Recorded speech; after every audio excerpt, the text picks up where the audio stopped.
আমরা সকলে এখানে উপস্থিত রয়েছি।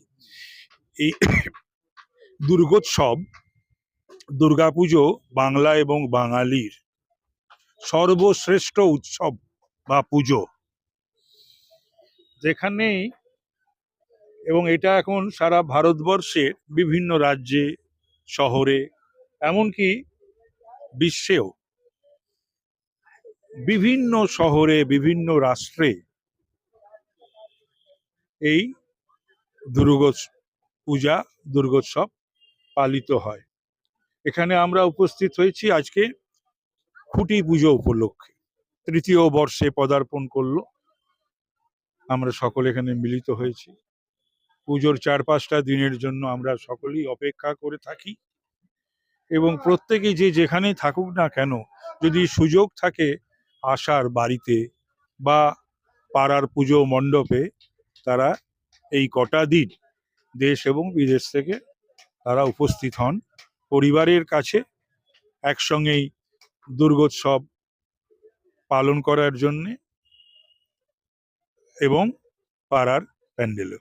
পুজো নিয়ে বিতর্ক হওয়ার তোর কোনো কারণ নেই। পুজো নিয়ে বিতর্ক হবে কেন?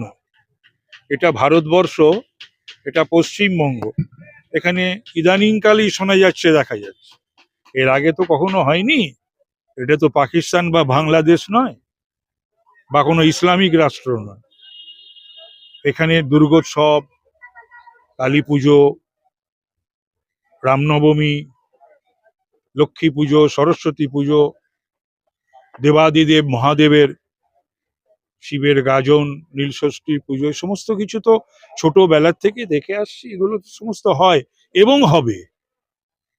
দুর্ভাগ্যের বিষয়, বর্তমান সরকার বা তার মুখ্যমন্ত্রী, তিনি তার কিছু বসংবদকে সামলাতে পারছেন না, বা প্রশাসনও সঠিক ভূমিকা পালন করতে পারছে না। তাই সরস্বতী পুজো করতেও বাংলাতে কোর্টে যেতে হয়, দুর্গাপুজোর মণ্ডপ আক্রান্ত হয়, ঠাকুর আক্রান্ত হয়, কালী পুজোর, কার্তিক পুজোয় ভেঙে দেওয়া হয় মূর্তি। এগুলোকে কিন্তু একেবারেই যারা দেবদেবীতে বিশ্বাস করেন বা আমরা যারা হিন্দু ধর্মে বিশ্বাসী, ঠাকুর দেবতায় বিশ্বাসী, সেই মানুষজন কিন্তু এগুলোকে একেবারেই মোটেই ভালোভাবে নিচ্ছে না। 26-এর ইলেকশন আর আজকের দিনটা তো এক নয়। এটা অন্য একটা বাইট হলে পরে খুব ভালো হতো, গুছিয়ে বলতে পারতাম। আর পশ্চিমবাংলার যা অবস্থা, যাতে জাত পাত ধর্ম বর্ণ নির্বিশেষে মানুষ যদি নিজের এবং নিজের পরিবারের কথা ভাবে,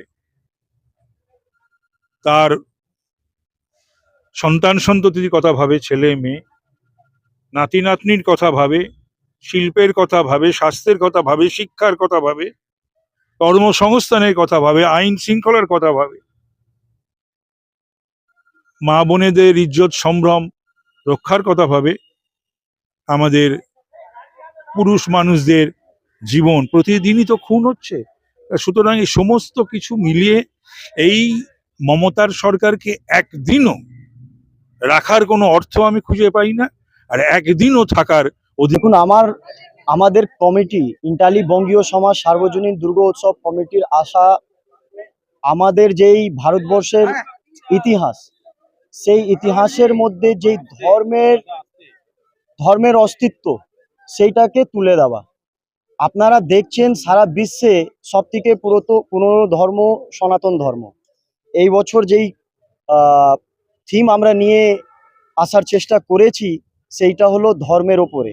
তার মধ্যে রামায়ণ, মহাভারত, আমাদের 28টা রাজ্য, তার সাথে কেন্দ্র শাসিত রাজ্যর যেই বিভিন্ন ধর্মীয় অস্তিত্ব, সেইটাকে আমরা থিম করে এইবার এই সিআইটি পার্কে আমরা তুলে ধরবো। কারণ 193টা দেশ, তার মধ্যে দেখবেন 57টা দেশ ইসলামিক কান্ট্রি।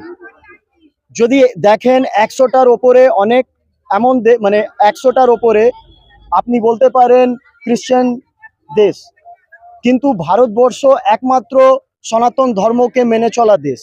কিন্তু এই ধর্মকে যেইভাবে আটকাবার চেষ্টা হচ্ছে, তাকে আমরা এই পুজো প্যান্ডেলের থিমের মাধ্যমে আমরা আমাদের ভারতবর্ষের লোকের সামনে আমরা তুলে ধরব। কারণ পুরো বিশ্বতে একটা লড়াই চলছে, একটা চক্রান্ত চলছে। এই চক্রান্ত যেই ধর্মের, সনাতন ধর্মের অস্তিত্বকে ধামাচাপা দেওয়া বা শেষ করা। আমরা চেষ্টা করছি আমাদের সাধারণ ব্যক্তিকে, জনগণকে আমাদের ধর্মীয় অস্তিত্বকে বুঝিয়ে তাদেরকে এইটা মানে বার্তা দেওয়া কি সনাতন ধর্ম আমাদের মানে বিশ্বতে সব থেকে পুরনো ধর্ম, আর একটা এমন ধর্ম যার সম্বন্ধ কিন্তু সায়েন্স থেকে রয়েছে, বলতে পারি কি বৈজ্ঞানিক ধর্ম।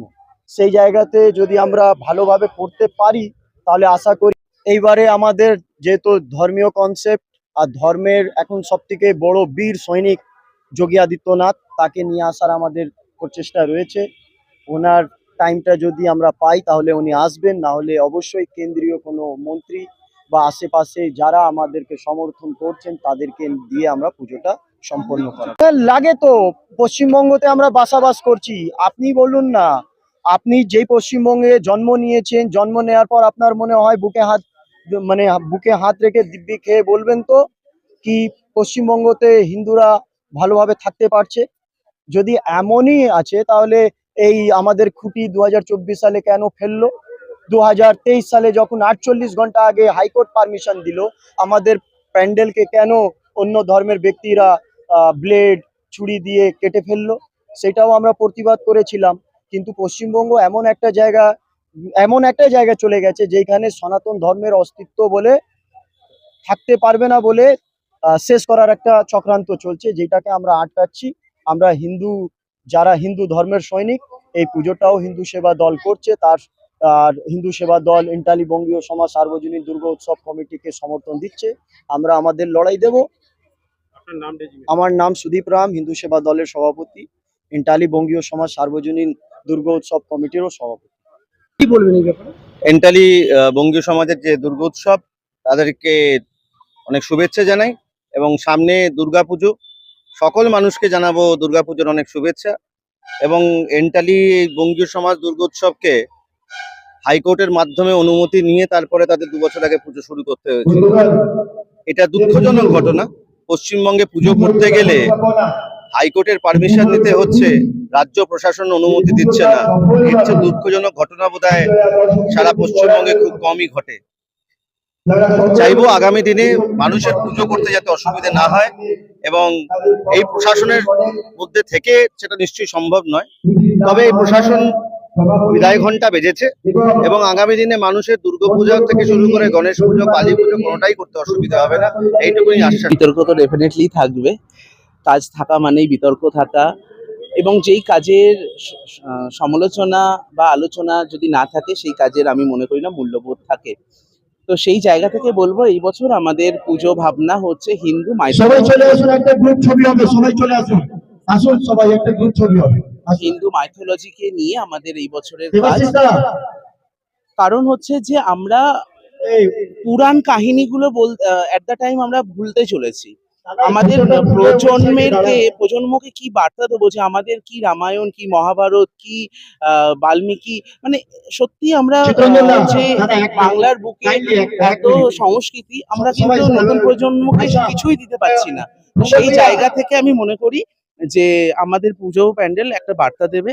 তো সেই বার্তাকে পাথেয় করে আমাদের পথ চলা। মনোজিৎ সরকার, এই বঙ্গীয় সমাজের আমি থিম মেকার।